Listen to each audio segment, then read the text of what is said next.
And we are off. It's after the beat time. It's always interesting, that quick transition. It feels like everyone's guard is down a little bit. They're like, all right. I did it yesterday. All the pressure's when off. I couldn't make it. Yeah. I actually was able to get home before the show. Okay. Because I got stuck far enough away from DC to make the effort, but close enough that the turnaround got me home pretty soon. Okay. So I got home right when the show was on, and then I watched half of it and I had on the one screen the show, and then I pulled up the Twitter thing and I watched the switch. Oh. It was actually kind What of is fun. it like? I've never watched it. The Twitter feed's a little bit ahead, so actually you're getting off of the YouTube one while this one already comes up. Oh, that's fun. Yep. That's an interesting perspective. But you're right, it's the change of platform that makes it seem a little fun. And for the record, Barcelona. Okay, hold on. We talked about this. we talked about this. Total bullshit. Okay. Wait, what's the bullshit? It's not. Danny, help me out here. All right, yeah. Okay. This is going to be a joint effort. I'll tag you in. Okay. I'll fill in. We had this guy who lived in Spain, so Lord only knows he knows better. But okay, here's the deal. Yeah. I am telling you, all available research suggests well upwards of 90% of that country they do speak a lot of different languages there. Yeah. But the ones who speak Spanish speak it with that lisp. Let me tell you, bro, when you go there, you are not going to hear some variety of accents. They are known for that shit. Yeah, what about that 10%? It's not 10%. It's got to be way less than that. Here's the point. There's like a fishing village here and a small town there. I've been to those. And they don't do it. And I asked my wife, because she lived in Spain for a time, about how true it was. She was like, you can find super small pockets like that. But she was saying, this guy mentioned it was one town like Cordoba where they don't really do that. And she's like, no, they do that there, but it's slight relative to what they might do in Barcelona. Isn't there something? Yeah, of course. Andalusian and Catalan. You're treating it like it's Quebec. Yeah. It's not like that at all. Really? Catalan is a different language. And where do they speak that dialect? Barcelona. Yes. Okay. Does it sound different? Yes. Yes, completely different. I mean, I have. Is there a lisp? I don't know. Not that I know, but I have a hard time understanding. It's like a completely different language. What about the king? Wasn't it because of his lisp? No, that's a myth. But when you go to like a hotel in Barcelona, did you go to a hotel? No, I stayed at Airbnb. So the one I went to, all the instructions, like to wash your hands with soap or whatever, it was English, Spanish, and then Catalan. And you can see that they look kind of similar, but they're definitely different. I'm not saying that it's not true that there are some places where they do that, but dude, the overwhelming majority of it, it's not like there's a carved out region where you just don't hear it. No, they all do that. So it sounds like I'm right. No, Spain is known for that lisp. It's like saying going to Argentina and then hearing the show, right? I'm sure there's some sort of village or some sort of little town in Argentina where they don't use that. I mean, there's always going to be this different pockets and little variations and everything. Okay. But generally, throughout the whole country, they use the lisp. You're trying to act like as we came to America, it's like, oh, in California, they don't use the word ain't. Yes, they do. Yes, they do. But I'll tell you what, in New York, they don't use the word hella. No. Thank God. Thank God. There you go. Nobody's sized outside of I'm right. big on hella. You're damn right they're not. or what do they say in Boston? Wicked. Wicked, that's right. That or the N-word, because they're racist. No, stop it. Okay. Joe is All not right, going to next stand for topic. that. Come on. All right, It's the most racist city in the north. Let's go to our first question of the day. Lord. What is your favorite animal? What kind of a question is that? That's a question you get asked on your first day in kindergarten. Yeah, but you know what? We've never answered that question here on the show, so I figured it was time. Crackers, man. Animal crackers. That's right. My son loves those. I like llamas. Llamas. Yeah. Have you ever read Llama Llama Red Pajama? I have not. You have not read that? That is a classic. Okay. I don't know. How do I you feel feel like I have about a few. llamas? I like foxes. Foxes are cool. Foxes? Yeah, foxes are cool animals. They're a pain in the butt. Octopuses are also amazing to look at. Octopi. Is that an animal? It is. Plus, they're It is delicious as octopi, well. Yes. I'll go with gorillas. I love gorillas, dude. Do you really? Oh, I love gorillas. Tattoo one on your chest. Yeah, Yes. you should get one eating a heart with a crown. I think gorillas are endlessly fascinating. They are fascinating. Yeah, The great apes generally. Yeah. Yeah. You ever heard you read about orangutan colonies in certain parts of Southeast Asia? Yeah. How they can even now they'll Sunsel. form tools. Yeah. They're incredible creatures. Sunsal's got an orangutan on his chest or his arm or something. Have you seen that? Half-fellow Sunsel? Sunsal. Really? Yeah. Wait, Junior or Rafael? Rafael. Wow. Really? And he said because they'll stand, I guess they stand up to lions and Ah. all that stuff. But You know, this is going to sound like I'm making a joke, but I kid you not. My favorite animal as a kid was the toucan. The toucan. The big long. Yes. Why? And a lot of people would obviously compare me to. I don't know. I just found them to be They beautiful. called you Toucan Ariel? They did. is this They a Fruit did. Well, Loops actually, thing? that's more later in life, like, you know, trolls and things like that call me that. But I don't know. I just found it to be a beautiful animal. Yeah. Beautiful bird, of course. But it's a beautiful, no? You ever, a friend of mine worked at, And the polar bear. a friend of mine worked at a zoo in New Orleans, the New Orleans Zoo. You ever seen a bird of prey up close? Not that up close. Okay, Like how close? Like on a person's arm. No. Dude, those are some magnificent creatures, man. Yeah, you ever see like an owl, like a real owl up yeah. front? Dude, it's, I I mean, animal, guys. This is birds. You guys are not talking about. Does that not count? they're in the animal kingdom. Yeah. But I wasn't thinking of. Are you pro or anti the zoo? Going to the zoo with your kids. It's a tough one, right? I'm torn, that's for sure. Because you they go love there and it. it's weird. It is very strange. Yes. Like- But they love it, right? Yeah, Every kid loves they it. do. But then you go see like the lions and they're all like sleeping. No, and- it's the gorillas that really get me. Yeah. When you see them and They they're look so just, sad, and yeah. they just look at you. Those primates, man. They think and they feel, and it really gets me a little bit, to be honest. So you go to the zoo. I haven't been to the zoo in 20 years, man. Oh, okay. Yeah, the zoo's weird. I think if you have like, it all depends because obviously like, for example, like any ape has, you know, feelings and is a pretty smart animal. But if you have a shark, sharks have been proven that they're not, you know, the smartest creatures and things like that. How dare you? Look at Danny. How do Danny's you like, know? But Anti-shark. so I am anti-zoo, but I'm big in like, you know, Aquariums? preserves that you can just drive in and then they're in their Oh, yeah, natural they have one habitat. of are you those pro in the aquarium? It depends as well. I feel weird about all of it, to be honest. Orcas, like, kids like, love they- it. No, the one I'm to pro. five But that's not. I don't think Octopi that's a are good complicated. argument though. Hold on, I'm pro. Like kids love it. Well, No, I'm not saying I go every week. Kids I'm just love saying, this cannibalism. Well, kids, I mean, Some exhibits are. I think it comes down Yeah. to how smart the animal is and whether I guess captivity or being in the zoo is affecting the animal in I do not eat pork, not because I have some sort of like religious objection, but because I believe that, I mean, if you know anything about pigs, they are dramatically smarter than dogs. They can think on the same level as a 5-year-old human.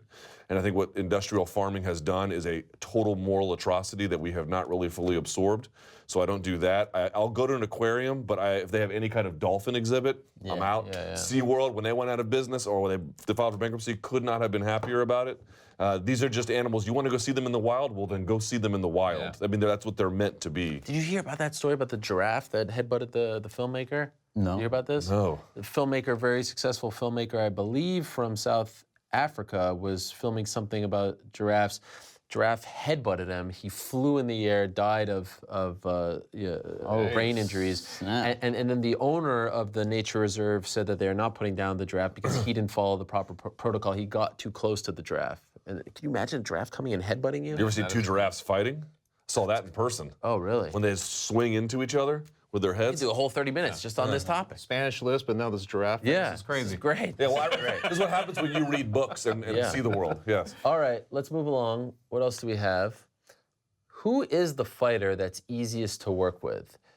This is a fascinating question. You know why? Because I was actually reading, I think it was just yesterday, that the NBA or the Basketball Writers Association of America had given an award out. You know, a lot of these journalist associations give awards out every year to, like, you know, athlete X who was easiest to work with, best interview, most accessible. And I was thinking, I wonder who I would vote for in MMA, because there's so many that deserve this, right? Like, they Yeah, are so the most unusual. accessible, you know, athlete core out there. But I was wondering who, you know, like, gun to my head, who I would give it to. I kind of came up with someone, but I wanted to know what you guys thought. Is there a guy that you think, like, okay, no matter what, this guy is available to me, or woman, of course? Dan Hardy used to be like that a lot. I don't know how he is anymore because I haven't talked to him as much. But it seemed like back in the day, I did a piece for Fight Magazine. I did stuff for ESPN, and it was always. I remember even like doing on air stuff with him, and he was just like, "Sure, yeah, why not?" You know, it's just very, very simple. Yeah. Nothing complicated about it. You're just like, "Sure, let's do it," and was very natural at it. So a guy like that springs to mind. Yeah, there's so many. MMA fighters are so accessible, but for me, Brandon Moreno has always been good to me. This is a guy that I can text and he'll immediately write back, and I can call him. He's always telling me like, "Yo, I'm available for anything." I love you know, those guys. Yeah, Yes. super accessible guy. Accessible is, I think, a different word than like easiest to work with. Yes, it could right, mean a lot that of is different true. things. Sure. Although I certainly grant that's a part of it. I don't have that relationship with any fighter where I can just like text them, "Hey, bro, Come on, there's how's got to be your- one. how's your day?" No, I'm not talking about that. I'm talking about to work with. Yeah. You need someone in a pinch on your show. You need someone. In a pinch, Dan Hardy's good. You know, I wouldn't say in a pinch, but given his stature, Cormier's a pretty good choice. That was the one that came. That's the one that mind. came. He's just always willing, right? Does he ever say? He says no sometimes. He'll say no sometimes. But when he's on, he's great. Yeah. Right. And he is pretty high up there on the totem pole. He's a UFC champion, Yeah, right? So, yeah. but underrated pick. Not that he comes on whenever you say. It's not that. But I'll say Michael Bisping, actually. Tremendous. Because he is pretty accessible. He's tremendous. And he actually was one of the few fighters who let you have a little bit of give and take. Now, he'll give it to you if you try to give it back to him. It's not like he lets you run over him. But some of the European fighters, I'll say, are a little bit better about the banter. Yeah. About having a little bit of fun with him. And he's always been, and he's, when he wants to, he can do really astute analysis. So I give it to him. So many that come to mind. Demetrius Johnson has always been great. Ronda Rousey. Actually, that was my pick. That was my pick. Ronda Rousey. Because it is such a privilege. Demetrius is a little harder to get a hold of for me these days. These days? Yeah. Why? He loves you. No, I got him. I got him in studio. It was great. It's just he's not as willing. Look, these guys have lives. I'm not like bitter at them. I'm just saying, it's just a little harder. You know who's a good one? And I hate singling people out because there's honestly like 60 people that deserve the same amount of praise. But just because he's fighting this weekend, I thought of him. King Mo has always been great. Yes, he is. King Mo is good. Always great. And he always gives you really honest and fun, material. He was phenomenal when I spoke to him. He just hangs out, Yeah. Like I've seen him out in St. Louis when he was in St. Louis, and just grab lunch with him just so we were there. Like Daly it's just too. Weird. I know now Daly's a little salty at many people, but he's typically been fun as well. So you're right. There are a lot of them. A lot of them spring to mind. Way more than in any other sport. You actually have. I mean, there are some ones that are hard to work with, but there are way more that you would think of in a positive sense than you would in a negative. It's so fascinating when you watch scrums. Particularly, I watch a lot of NBA stuff, and the way they kind of look down at the media, like you could tell there's such a divide there between superstar and media corps. Like they really don't like them. There's maybe a couple that they like. But Russell Westbrook. Yeah, like that demeanor. He looks at them like he wished they were industrially farmed so they could be slaughtered in front of him. Right. You very, very, very rarely get that in our sport, which I think we're all lucky. Yeah, that's true. To experience. Okay, let's move along to the next one. Does make covering the challenge an exception. Jokic at times, yeah, that's a good point. Okay, we sort of alluded to this earlier, but why haven't more high-profile fighters showed support for Project Spearhead? Is this done now that Leslie Smith is out? Is it dead? No, but I don't. I mean, to answer the question, I legitimately couldn't tell you. Yeah. I honestly don't. And it's a tough question to ask people on the record on your show because you also don't want to put them on the spot, right? The whole I thing is ask them. supposed I don't to be. care. Okay, fair enough. So why haven't they? Some say they don't. I mean, they'll deflect. Oh, I don't know anything about it. Yeah, well, I mean, I'd be interested, but we'll have to see, kind of thing. Yeah, but that's like, you got to do the research. Dude, I don't know. That I really answer alone tells me you don't care. Yeah. If there's someone telling you that your life could be better, you can stand to make more money and have better rights and a better working life, working conditions. Significantly so. And you're like, I just haven't gotten around to looking at it. Like, what does that tell you? Project Indifference. Yeah, that's really what it feels like. It's really what it feels like. Do you think now that Leslie's gone, man, it suffers? Probably. Kind of I mean, that has been that's just kind of been the way it's gone with all of them, right? Like it starts off with something. This one I felt like we had a little bit more of a level ground, to start from, and it's crazy. I just don't see. Do you think that the very quick rise and fall of the AAA hurt these efforts? Like the fact that we came out with 5 guys and it was like a who's who, and then it essentially died a week later. Do you think that deterred anyone from really seriously considering this? Yeah, of course, because a lot of those. I mean, I think wasn't there a list revealed at some point of who had signed up. Oh yeah. I mean, all these, unions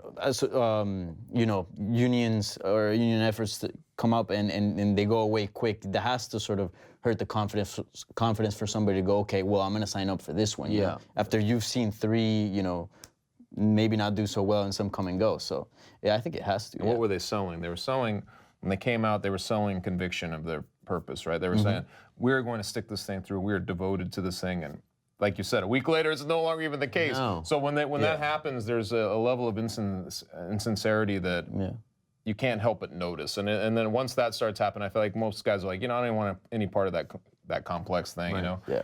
The fundamental problem that they continue to face is fighters work so hard to get to the UFC, and even when they get to the UFC, they're still not making good money. You have to reach a point within the UFC to make that good money. No one wants to jeopardize that, right? No one wants to be like, nah, man, I just been working 10 years and living in a studio apartment with my 3 kids. I can't afford to do this, you know? So at some point, someone's gonna have to bite the bullet at the top and let everyone know that it's going to be okay. But until that happens, until you have that big name who's gonna say, I will sacrifice this on behalf of all of y'all, I don't think it's happening. There needs to be some kind of survey done. I would love to see, like, what is it about this value proposition that, because I don't believe it's just a perceived sense of risk. I think it's more than that. I think it's a perceived sense of risk, and also that they don't perceive it to be of all that much value, or at least realistic value. And I would love to know what the origin of that comes from. Yeah, me too. All right. We'll be talking about that for years to come. I don't know if it's going to end anytime The next soon. TV deal. Yeah. All right, next one. Oh God, please kill me, Jesus. I just want to say the best thing that came out of this was Alaquinta's tweet. Yes. Does G Unit have a 155er? Let me just ask the question here in case anyone's just listening to us. Will Bellator sign 50 Cent? Was the question. What have I done with my life? What have What's I done going with on? my So stupid I was life? told that it was just him. I was told that it was him trying to learn more about the fight game because he's dabbled in boxing and things like that, and he wants to speak to Coker. I wouldn't be surprised if there's some sort of guerrilla marketing deal involved in all of this. And I've not been told this at all, but it seems like all of a sudden, here's a big event that we have coming up. Let's just try to do some social media marketing. Let's get 50 Cent to talk about us. Here's a couple of bucks. That's what it kind of feels like. Yeah. Is he fighting? I don't know. I mean, I guess you can never say never. Scott Coker, the one thing he's done well over the years is kind of operate as this Instagram troll or something, because he'll post pictures of just to leave the imagination open, like with various celebrities. Where you're not sure what the intent is. Various free agents within, the UFC, things like that, just to kind of get people talking about it. But no, I don't think they'll sign. I mean, what kills me is just like, I get that there's a place in MMA for freak shows, right? There is. There's just reality is there is. Now, you have to be really careful about that because for some reason, it's a potent pill for some people. But I definitely saw some tweets to, various fighters or, luminaries in the community being like, you would watch, bro. It's like, it's like default. I know, it's like, can you think of a more bankrupt logic than you would watch? It's like, I mean, you kind of have to for your job. But do you know what things I've watched that are irredeemable? Yeah. Quite a number of them, and well beyond MMA. Your willingness to simply open your eyeballs and look at something. This is the baseline of attraction. What are we doing? Those people are like, bro, you would watch. I need you to fall into Harambe's pit. Please do humanity a favor and just delete your Twitter and everything else. Thursday afternoon was so weird last week because that comes out and also the Chocodile de la Hoya stuff comes out. I was like, what is going on? It felt like some alternate universe. Or maybe it's just the natural progression of the sport. It's not progression. It's Seems like it. It's just the And then Cyborg and Cecilia Brækhus. Yeah, that's a little more. There's something to that. Yeah, sure. Because remember, Cyborg. People are like, well, would she fight Cecilia? Yo, she fought Irina Bar's at Lion fight and got smashed. Cyborg will put her money where her mouth is. Yeah. So when she says she wants to fight Cecilia, I'm like, that seems quite credible to me. Yeah. And Cyborg's a very decorated talent, but like, how would Paulie Shore do versus CM? How would Logan Paul do versus, It's like, I mean. Wasn't De La Hoya training Logan Paul or something like that? Or? Was he? Oh my God. I read oh my some God, Paul. Danny. Yeah, this is some dark. Okay, let's move along to the next question. You know what? We worked our way to Logan Paul. It's like you ever. We've hit rock bottom. It's seriously, what is sadder? Someone being like, well, you watch 50 Cent and Bellator, bro.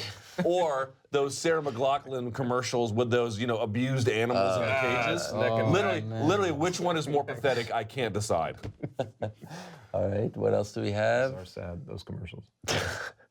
Oh, look at that! What did you guys think of Avengers Infinity War? Ready for this? Yeah. Run from it, dread it, destiny arrives just the same. Or should I say, I am. What? Did you not see the movie? No. So that's why I love the question. Not only did it have a great photo attached to it, but it also just assumed that I had seen this I have not seen BS movie. All right. When lightning turns the legs to jelly, you have not seen the Thanos speech? I have no idea. I don't even know what Thanos is. What is it? Jesus, take the Well, that's something you wheel. put I your- do your with that. coffee No, in with to keep it Thanos. warm. Yeah. So. Wait, time out. Coincidentally, None of the you two saw Infinity fathers. Wars? No. You didn't see it either. No. That surprises me. I'm not big on superhero movies. Oh, too cool for school? Yeah. Yeah. About. No, you know what it is? This is great. My wife's the same as him. You know, how big when you So grew up? boring. How big were like? They are boring. They're really so boring. It's fake. Not that big? Not that Yeah, my wife comes over, she's like, I don't understand why people like Chewbacca. I'm like, sign the divorce papers. Yeah, see, I'm How, not big how on could Star you Wars like either. that? How could you like that and recite lines? I'm assuming from the Yes, film that's the character, and be Thanos. so against pro wrestling. What's the difference? So people, here's the argument. People make the argument about pro wrestling. It's like, okay, so the bad argument against pro wrestling is that people will say, oh, you know, it's fake. And they'll be like, yeah, of course you know it's fake. That's part of the reason why we like it. The issue is not about whether it is scripted. It is the quality of how well it is scripted, right? Shakespeare is scripted. Pick your favorite television show, The Wire. The Wire is scripted. It's just that it's good writing. I do not present to you Infinity Wars to be all that good writing, although a little bit better than you probably imagined. It is merely calling upon my nostalgia as a child. I don't- And it's the one time in my life. Wait, you know, it's a remake? no. Well, it loosely follows the comics, but Okay. it was these are older comics. But look, I suffocate from seriousness. One of my very few outlets is to watch a Star Wars movie or the Avengers. It is my one time to let my hair down, and I recognize it's not high theater, but it's sort of my stupid, and I'm okay. With I it. was just gonna say that- I'm not going to disparage pro wrestling. I have tried it. I just can't get into Oh, it. you're coming around. There's no doubt about it. But the anti-pro wrestling people don't say it's bad scripted television. They just say, oh, it's fake. Why the hell would I watch But it? that's not the argument I'm making. Sure. There's plenty of things that are scripted that are Yeah. great. Okay. It's just for me. just saying it's bad. It's just I can't do it. And again, I would say What about the athleticism? it doesn't do it for me. It doesn't. You know, I can't abide. And if everyone else does, great. How was your Backlash live stream last week? Wait. Backlash's name. Oh no, I didn't do it. Come on. I tried to get through WrestleMania and then the Ronda thing when the armbar thing was happening, and I was just like, Can't do it. I can't do it, boys and girls. I have tried. Why would they burn that? Like, shouldn't? Oh, yes. If she tries the armbar. Oh, don't get me started on this. Oh, don't you already get me talk about Oh, this? I've talked about it at length. Okay. It drives me nuts. What? Yeah, I that was had to be the I was finisher, sitting there right? watching Like, that everyone has to go be- nuts. Here you have someone. Okay, I'll just go on this little short rant. Here you okay. The biggest thing in pro wrestling is for your finisher to be over, and what I mean by that is, if the Undertaker gets you set up in the tombstone, you know it's lights out, right? If the Rock, special move. it's the move that you know that if he hits this move or she hits this game move, over. it's game over, gotcha, right? gotcha. Triple H, he hits the pedigree, done deal. Rock bottom or people's elbow. Yeah, I get done it. deal. Leg jump. Advance the story. Which one is the attitude? Okay, adjustment? so that finisher, it takes time to get that over, right? You have to compete in a match, and the announcers have to put it over. It probably takes a few months for the crowd to recognize, like, oh my God, he's setting it up or she's setting it up. It's over. The spear. Goldberg. Ronda Rousey might be the first pro wrestler in the history of WWE who actually enters the company with a finish that is actually over already. She might be the only MMA fighter to have a finisher that's over, right? Like, who had a signature move? She did, right? She had the armbar. You knew that if she locked that in, it's over. So she has the benefit of that. What a great luxury. And what do? Her first match, her debut, she goes 0 for 5 with the armbar. A 45-year-old executive mom of 3 is able to kick out of this thing, but Alexis Davis and Misha Tate and everyone in between couldn't kick out of it. You just completely killed, in my opinion, as a viewer who's trying to suspend disbelief, the finisher that was more over than anything in the world of MMA, the real stuff. That's mind-boggling. Yeah. That's the craziest psychology ever. What you needed to do was have Ronda Rousey go into the match, try for an ankle lock, try for a leg lock, try for a rear naked choke, try for an arm triangle. None of them work. But then she got the armbar and it's lights out, right? You put over the other things, like she's trying, but once she got the signature, once she got that finisher, it's lights out. That's how you put it over. It's not that difficult. Yeah. You know, it's scripted, bro. But that's the beauty of it. You could control this destiny, It's true though. You're right. right? When she missed it the first time, I'm like, what is happening here? Speaking And of she missed it several destiny, times. Thanos is destiny arriving. And if you've not seen the Avengers, here's the one thing I'll say about it, if you don't know the story. Basic idea, it's 10 years of movies, and there's all different franchises. There's Thor, there's Captain America, Guardians of the Galaxy. And the one thing you'll figure out if you watch them is they all have their own aesthetic and style. They don't even take place in the same portion of the universe. The achievement of this movie was that they were able to blend all these different universes into one, and it actually worked. It was really good in that sense. So, and Thanos is an interesting villain. I will say too, I mean, are you kidding me after that rant? I will say too, the llamas, if you look at their eyes, they're very doughy eyes, you know, like eyelashes and all that stuff. Joe, did you see it? I mean, these Philistines that I'm sitting with. Did you see Infinity Wars? See? Also, 4 out of the 5 people in this room have not seen it. Well, you're all dorks. Look, that's just the reality of it. You know who saw it first? Colby Covington. #NerdBash 2018. That's right. Okay, let's move along to our next one. Just a couple left. Thoughts on the Darren Till sparring videos? Have you guys seen this? Darren Till teeing off. Poor form, Danny? Poor form maybe from the sparring partner, I mean. Meaning that he wasn't putting up a fight? I looked pretty, that didn't look like smart training. Maybe not for Darren Till, but for his sparring partner. I mean, that just, the way he was just wailing at him. But should you protect your sparring partners? Of course you should. So why is it poor form on the sparring partner? He was like out on his feet. Exactly. Well, I mean, there was a point where he was poor form in terms of fighting form. I mean, like, is there etiquette? No, yeah, there has to be. I mean, they were also training without headgear, which can lead to cuts. You know, we know the concussions, the headgear doesn't really, at least from what I know, doesn't really protect much as far as that. It's mostly like, make it worse too. Yeah, it's mostly like protecting cuts and all that, which, you know, we know that can get you out of a fight. But yeah, it looked brutal, man. I did not it did not feel okay watching that. Like, I don't know, it just felt weird. What about on Darren Till's part? I didn't see it. You didn't see it? Okay, perfect. Here's my thought about Thanks for coming prepared, Chuck. Yeah, good job, Ed. Way to stay abreast of the sport. My thought about this is as follows. I thought it was a little excessive at times. I think some of it, what people were calling excessive, was not. Like the fact that he dropped a couple of them. Yeah. That has to happen in sparring. Right. Is it possible he put it out? It was the rib roasters that I really had a problem with. He wasn't covering his body, and he looked like he was dazed, and then he comes over. I think it was with left hook, and just... That was a little excessive, yeah. Take a look. Okay. But here's the one thing I would say. We have a lot of phony debates in this sport, right? I saw people weighing in like, how can Darren Till do this? It was like, what do you know about sparring in a camp? Right. What do you know about what sparring looks like, how to program it, when is too much, what these two guys' relationship is like, what the limits are, what they aren't? You don't know anything. And everyone was weighing in, being like, oh, this is a travesty. What do you know? You don't know anything. Now, I will say, I've seen a little bit of it. I'm certainly no expert in it. I did see Joseph Valtellini say it was very excessive by his judgment. And I think he's a competent speaker about it. I certainly take him at his word. But I just want to be clear about this. We have these debates sometimes, and people have literally no idea what they're saying. Yeah. Platinum Mike Perry says, get Buddy some headgear. God damn. Yes, I saw that comment. Yeah, but there's a moment there where it gets a little much. Is it possible that this is scripted? That just to make some... I don't know. I don't think so. That looks... Like here, where he goes to the body, and then up top, and then again with the left, it's too much right there. But have I seen worse in the gym? Well, I mean, 1,000,000,000% I've seen worse. Let's go to our next question here.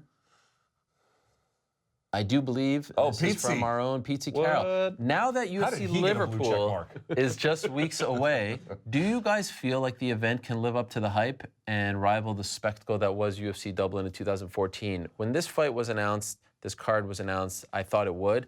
I'm not feeling the same kind of... I don't think the card is the same. I don't think it has the same local flavor. I think if they would have put Paddy Pimblett on there, who's a huge local draw, it would have felt different. But that card had all those SBG guys, and of course it had Conor, who I don't think Darren could be, you know, a huge star. I don't think he's at where Conor was back then as far as a local draw. I don't know if it's going to be the same. I think on the night it will be fine, but in the build-up, I'm not feeling the same sense of anticipation. What do you guys think? Feels a little like Mexico's the new Brazil. Well, Brazil's special. UFC Dublin 2014 was special. I will say this. If Liverpool ends up winning the day before, oh my God, I think that crowd is going to come in there just juiced to the tits, ready to rock that night. And then on top of that, if Darren Till wins and the fight is great and spectacular, again, will it be UFC Dublin? Well, I don't know. Not many things are, but it might be pretty great. I don't think it'll be UFC Dublin, just given the fact that they had so many Irish people, and it felt like a true Irish card. But it's still. I think it will still do well, but I just don't think it will have the same buzz. Yeah.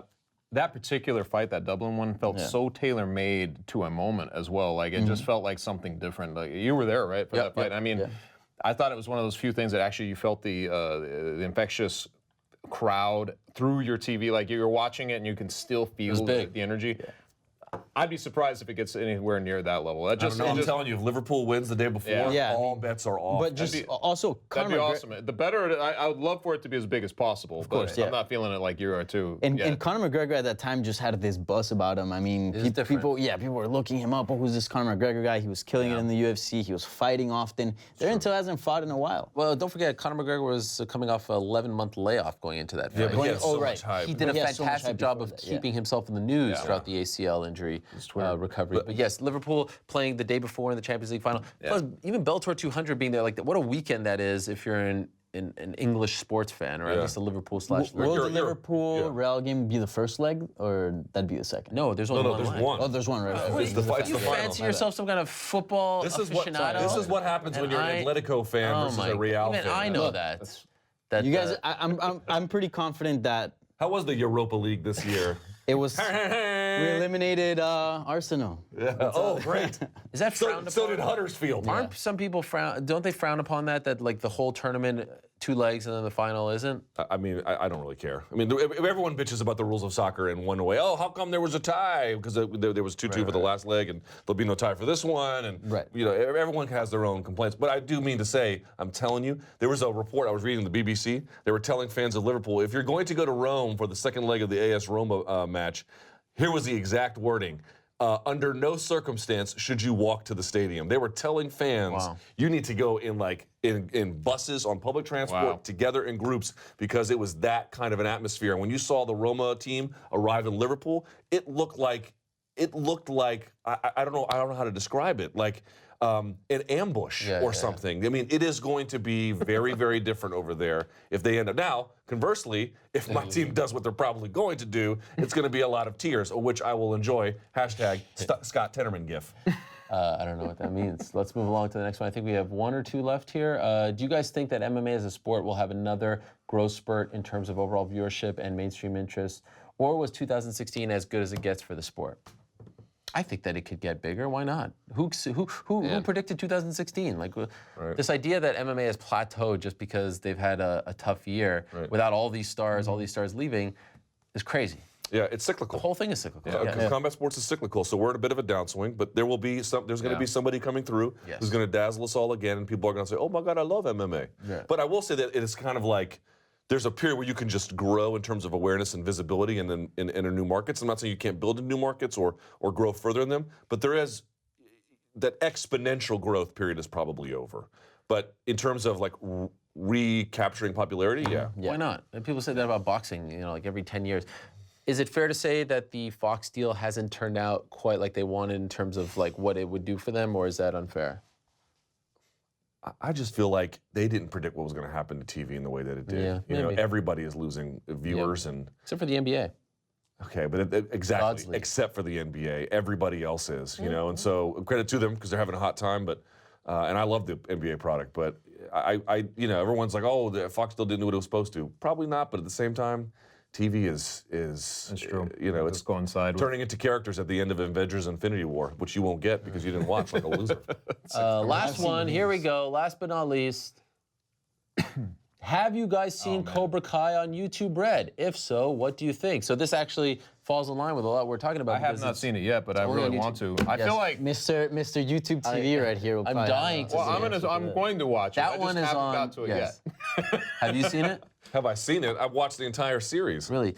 See, here's the difference. Chuck and I, we have kids, and so you don't really have a lot of time, you know, the time to devote to other things. You're kind of... Your kids wouldn't like Cobra Kai?